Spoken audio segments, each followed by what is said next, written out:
Hello, I'm Chris Solo, and welcome to the Fabled 42, where we build community through friendship, gaming, and chaos. You're watching Quests and Answers, where we go on a quest to find your answers. Today, we are talking about the Wizards of Ukodor and the School of Chronurgy, Magic within 5th edition. A special guest with me today, Linsay. Welcome, Linsay. Hey, thank you. Very excited to dive into this, but before we get into Olo specifically, we're going to talk about Wizards in general and the School of Chronurgy. So, have you played a wizard before? I'm like always intimidated by spellcasters, but I loved the idea of a school of magic set within the world of Ukodor. So I was like, sure, let's do it. Let's figure out how to play a wizard for the first time ever. I'm right there with you. I am teaching a school of 15 wizards, and I've never played a wizard either. I mean, I have since we started, kind of, but I've been learning a lot, right? So I'm able to kind of jump into the nuances and things of all the different schools of magic and all that. So, in the interesting process and the mechanic for the arcane trials that you all went through was you rolled a d12 and it told you what school of magic you were going to learn. So you didn't even get to pregame any of the learning of what to do. No. So you're level 8 now. We've only used magic a little bit, like a very, very tiny bit. You had the one trial at the end of season 1, and you have your trials that are leaning up to the season 2. So up until this point, like, how are you feeling with being a wizard? Still have a lot of the other, normal knee-jerk reactions of some of your other character tropes that you've played. But how are you feeling so far with wizards and magic and learning spells and all that? Yeah. Well, and like you just said, we haven't had a ton of time to actually dive into our spells. But the nice thing about this starting at level 1 and this being a school is that we are learning. So as the players are learning, the characters are learning. And, my character specifically came into this having no idea how to use magic. So it actually really fits with my backstory that Linsay and Olo are figuring out how to be wizards together. Yes. That's the fun thing, is because it fits a lot of y'all's characters, right? So a lot of you just found out that you are arcane sensitive. You found out that you can do spells and things like that. So it really fits when you yourself have no idea what's going on, and you're learning it as you go through these different things, which is fun because it also kind of fits, right? So, like, I know I've been calling it graduation, but it's actually your ascension ceremony where you all ascend from, like, the lower classmen to actually become wizards. Yes. It's getting to the point where you're actually going to use all the shit you've been studying. And when you think about, like, college in general, like, you don't go to college and start, you don't go to a college of engineering and you start building, a bridge. No, you don't do that for years after, right? So you guys have done your electives, you've done all the prereqs, and now you're actually getting into, like, doing the juicy stuff, which is kind of fun because season 3 there's a lot of games and there's a lot of things that will work really well with all the different houses and all the different schools. But then there's also going to be these new mechanic that I've been slowly teasing, and anybody who's watching these or been part of these will hear this, is you will all start to be going out into the world to do, like, outreach missions and excursions and things like that. So, like, you have a party of 6 very squishy ass wizards going out to go help the common folk, take care of a troll problem or whatever. So you're actually going to be put into actual proper encounters soon. So it's very exciting to see that direction that we're going to go. Which also works as well because you all are evolving to that. So that's why I wanted to do these. I actually wanted to do these a little earlier, but there wasn't much to talk about because not a lot happened. So now that we're at the end of season 2 with this 3-part finale, interviewing you all, talking about wizards and talking about things, and then I want to interview you guys when this whole thing is done. And you're going to go back and be like, I love it. I'm only playing wizards from now on. Why? Once you're hooked and once you get level 20 and all that, then it just becomes this really fun thing. So diving into Chronurgy and thinking about, I know a lot of Olo's backstory has to do with time, and, she wants to stop time to go back to do XYZ. But so far, with the abilities that and the spells that you have access Mhm. to, what are some of the things that you really are looking forward to use? Yeah, so at level 8, we're with Chronergy specifically, we have a couple things that are I actually haven't had an opportunity to use, but that are, very specific feats and traits, like Mm-hmm. not even in our spell list.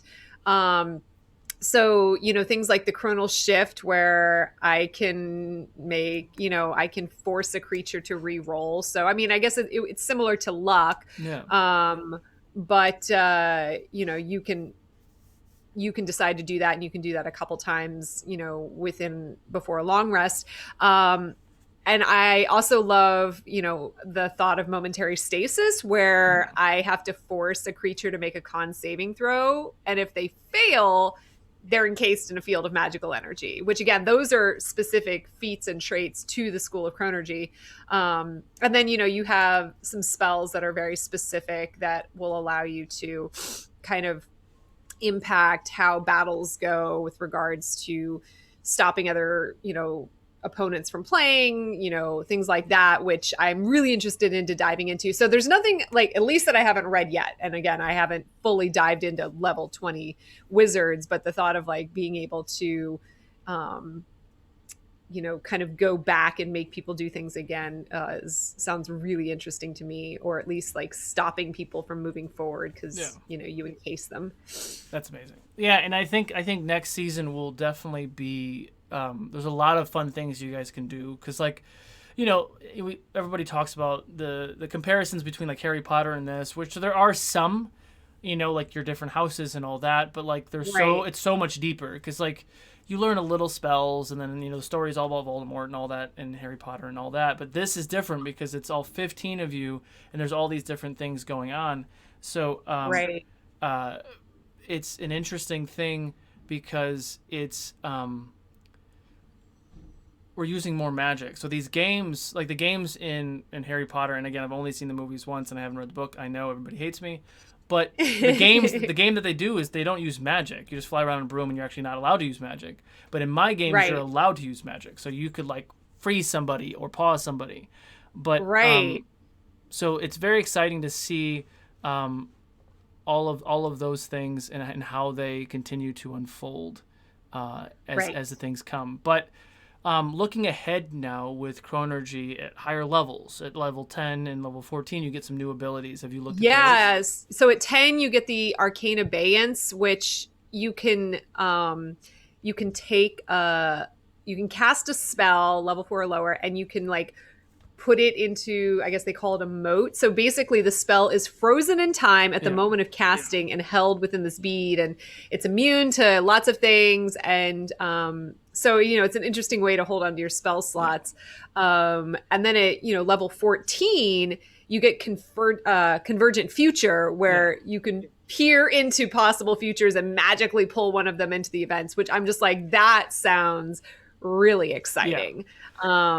You do gain a level of exhaustion, but Hmm. it can go with a long rest. But so not like huge OP type spells, but things that just really help add, especially RP flavor to things. Yeah. Yeah. And that's kind of the fun thing about the school, right? Because like we did a lot of this Right. role play, we did all this character development, we did all these character arcs that are slowly getting up, and they're doing all these different things. And now that we have all these relationships established, now we can take that next level where if we're doing a game and someone gets hurt, like you have a lot more emotion attached to it, or you go out on an excursion and you lose somebody, God forbid, right? So like there's Right. there's a lot more on the line that we'll have to try to navigate. But it's fun to see how this stuff goes and how it, Right. it all unfolds and everything else. Yes, exactly. Yeah. But so now And then cycling yeah. back to the current season of Mhm. Wizards and the information Olo knows now and the information that she's going forward, and there's a lot of pieces moving. How is Olo feeling about all of this? Because there's a lot of relationships that she is now surprisingly connected to. How is she feeling about that? Yeah, I mean, she obviously came into the school, no friends, no idea about magic, doesn't trust anyone, based on her backstory. She she was thrown into an orphanage and she was abused and she had to fight for everything she had. But when we had that, and she slowly started, Renee's character, she became really close with early on, and since then has had, more friendships develop. But when we had the attack on the school, that was a real turning moment for her, a fundamental moment for her in her story, and that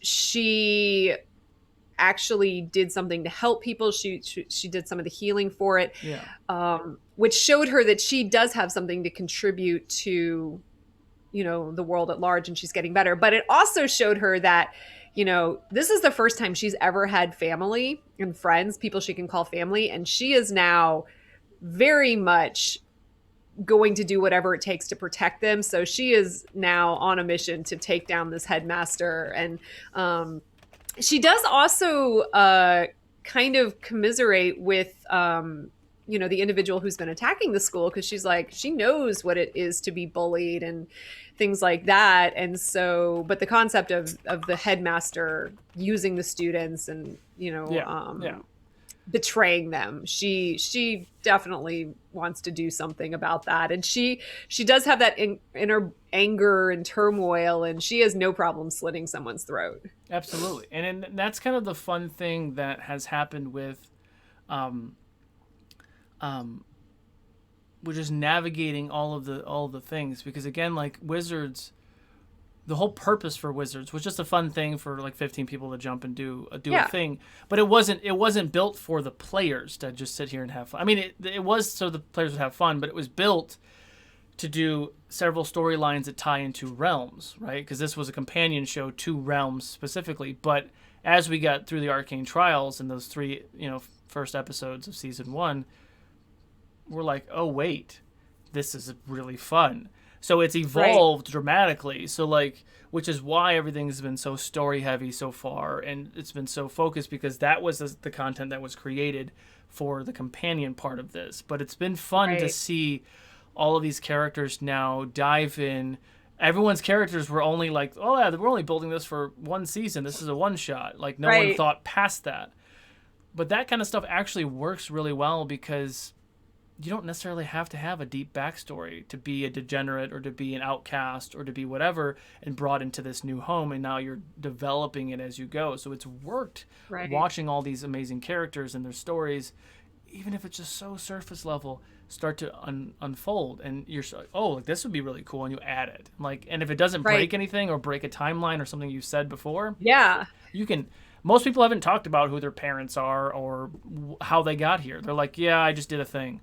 And I mean, Olo definitely, I did do a pretty deep backstory for her, but we've also created part of her backstory in this. So now Olo and Rook have a backstory, or not Rook, Tarrant, whatever. But like, we've now discovered that we were both at the same orphanage, which was something that just came out naturally in the RP. So we're helping each other build their backstories as we're going forward too, which is really exciting. Well, and that's the beauty of this. And I mean, I know I've talked to other people before too, and you're an actress, and we do this stuff, right? We go through blocking, and we read the scripts, and we do the table reads, and we go through take 1 and take 12 and take 76, because that director just wants to get the actor irritated, so then they give the performance that he wants at 76. So like, damn it. I mean, it works, right? I mean, we've watched it time and time and time again.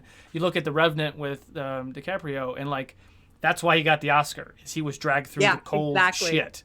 And he's just like, and he brought him to that level. And he's like, actors, we go back and we look at it, we're like, God, we hate that guy, but damn it, it worked. Oh yeah, like, I've had directors like that like just made me like so angry, but then after the fact, I'm like, But that's the interesting thing with what we're doing here, is because Prom specifically, we shot 3 feature films in 1 day with 1 take each, and it was improv script, right? So like the challenges that I had to face with getting you where you needed to be as quickly as damn possible was like, like this was a skill that I didn't even know I had, but being able to get Olo in that space so that dialogue and that character and all the actors and all the players were able to just jump right into their character and just knock that scene out. I swear to God, every single scene for Prom is gold, and it's just like, wow. Well, and that's the great thing about about improv and about D&D is that we spend so much time with, well, one, we spend so much time with these characters, we really get to understand them, Yeah. which, you know, is something that actors will don't like. If you're doing television, you maybe, if you're like a guest star or co-star, you have like maybe a week, maybe 2 days to know who that character is before you have to go. Theater, yeah, you've got like 3 months to dive into a character, which, you know, with D&D, it's similar. It's like, we're playing these characters on a weekly basis, monthly basis, so we're in their mindset. Yeah. And improv is a very, very specific skill to have, which all of our players are fantastic at. And that's not something every actor has, you know? True. So you really have to be able to pivot and dive in and just go all in.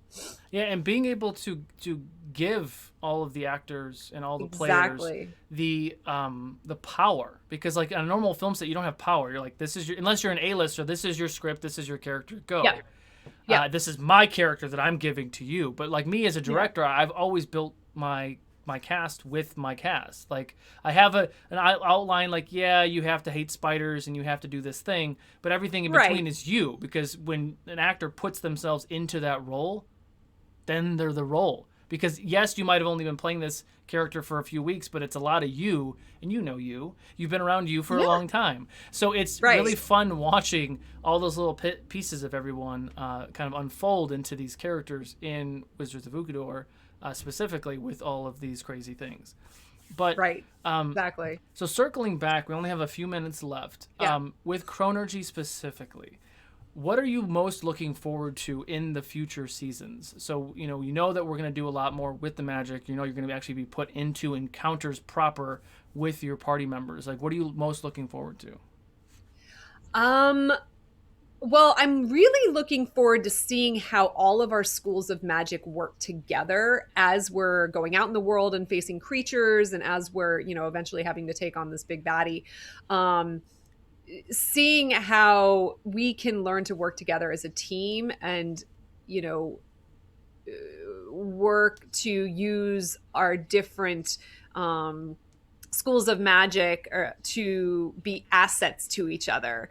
So, you know, like when I get to level, you know, what is it, level 20 or something, like I can rapidly age someone with a Chronurgy spell, which sounds amazing, but it's like, cool, I can rapidly age someone. Well, how can someone in one of the other houses do something while that's happening? And seeing the ways in which we can come, because that's what we're doing as part of this progression through Wizards, is we're learning to be wizards, but we're also learning to work together as a team, and with very specific skill sets that we all bring to the table.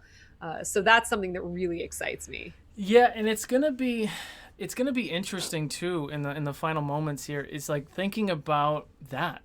I haven't seen, and maybe it exists, maybe it doesn't. I have not seen an all wizard party. I have not seen an all wizard campaign. Because it's dumb. Why would you do that? You're all super squishy. But you know, all you need to do is go hire, you know, some guy at the tavern, and then all of a sudden you got kind of someone to tank things up a little bit. But and maybe get some really good armor. I mean, we could figure that out. I mean, you just take a level in Artificer and you get 19 AC class. Boom, done. And we did say we could, you know, get feats possibly. I mean, I know we can't multi-class, but we could get some feats. Yeah. So there's a lot of fun things that I think will tie into that. But like what you're saying is okay.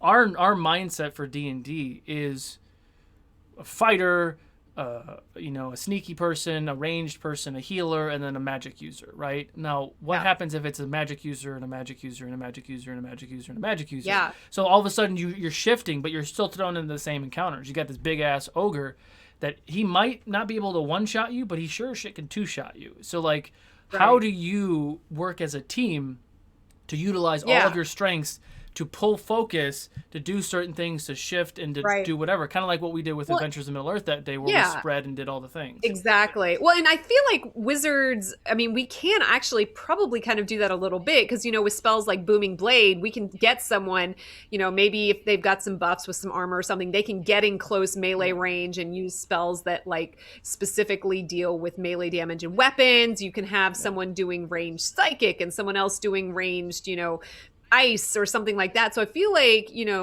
we can figure out how to create a viable party with those different elements. Well, absolutely. Within just the wizard class. You have to think outside the box, though. Like, I was going to say, we're going to have to get creative. A globe of things invulnerability like on one of your wizard friends who's getting wrecked. Exactly. And we've got a wizard who, maybe one of our wizards takes a lot of healing spells, and another one takes a lot of, melee focus spells, and another takes, things like that. So we can, and that's where I think learning to work as a team is really going to help, is like, okay, my character is going to focus on these types of spells. Your character is going to focus on these types of spells. So when we all come together, we have the different variables that we need to be a whole party that can take down, big level 20 creatures.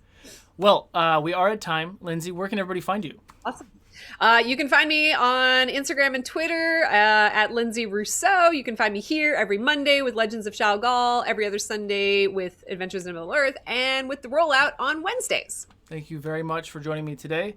I am Chris Solo. You can find me at DM Chris Solo on all the social medias. This is Quests and Answers, where we went on a quest to find your answers. If you liked what you watched today, go ahead and hit that subscribe button. We did talk about a little bit about the School of Chronurgy within the 5e element of Dungeons & Dragons, but in how it relates to Olos in Wizards of Ukodor. So we thank you all so much, and we will see you guys next time.